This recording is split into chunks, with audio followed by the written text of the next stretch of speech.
कुछ बातें ईश्वर के चरणों में समर्पित।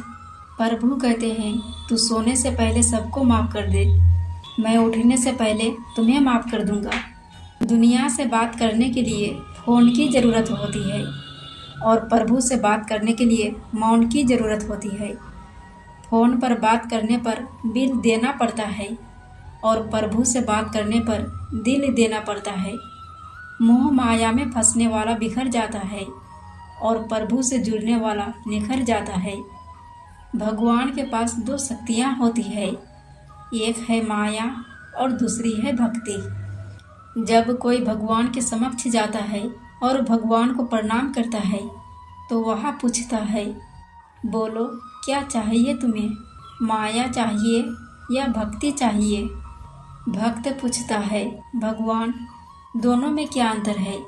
भगवान बोले, दोनों में एक ही अंतर है। अगर तुम्हें नाचना है तो माया ले जाओ, क्योंकि जीव उसके बस में रहे तो उसका नाम माया, और भगवान जिसके बस में रहे उसका नाम भक्ति। इतनी ऊंचाई ना देना प्रभु कि धरती पराई लगने लगे, और इतनी खुशियाँ भी ना देना प्रभु कि किसी के दुख पर हंसी आने लगे। नहीं चाहिए ऐसा भाव कि किसी को देखकर जल जल मरूं। ऐसा ज्ञान मुझे मत देना कि अभिमान जिसका होने लगे। ऐसी चतुराई भी ना देना कि लोगों को छलने लगूं। किसी ने पूछा, भक्ति क्या है। बहुत ही प्यारा जवाब आया, भक्ति हाथ पैरों से नहीं होती, वरना विकलांग कभी ना कर पाते, और ना ही भक्ति आँखों से हो पाती है, वरना सूरदास कभी ना कर पाते। ना ही भक्ति बोलने और सुनने से होती है, वरना बहरे और गूंगे कभी ना कर पाते। ना ही भक्ति धन और ताकत से होती है, वरना गरीब और कमज़ोर कभी ना कर पाते। भक्ति केवल भाव से होती है। एक एहसास है भक्ति जो हृदय से होकर विचारों से आती है, और हमारा प्रेम परमात्मा से जुड़कर रिश्ते में बदल जाता है।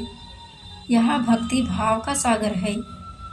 ईश्वर ने जब इंसान को बनाया था तो उसे एक चीज़ दी, पर एक चीज़ इंसानों के हाथों से नीचे गिर गई, जिसे भगवान ने अपने पैरों के नीचे दबा दिया।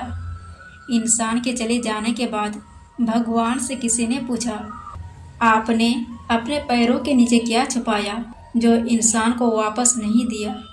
तब भगवान बोले, मैंने अपने चरणों के नीचे शांति छुपाई है। इंसान सदैव इसके लिए तरसता रहेगा।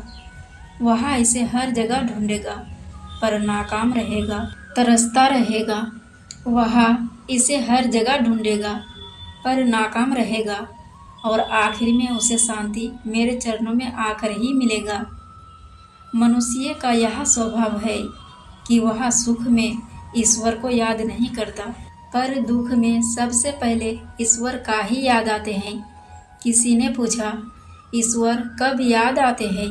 उत्तर मिला, धर्मात्मा को हर समय, पापी को मृत्यु के समय, चोर को पकड़े जाने पर, गरीब को भूख लगने पर, धनी व्यक्ति को बीमारी हो जाने पर, कंजूस को पैसा खो जाने पर, किसान को वर्षा ना होने पर, और मुसाफिर को ट्रेन छूट जाने पर, व्यापारी को नुकसान हो जाने पर, विद्यार्थी को परीक्षा में असफल हो जाने पर, इंसान को विपरीत परिस्थितियों में ही भगवान याद आते हैं।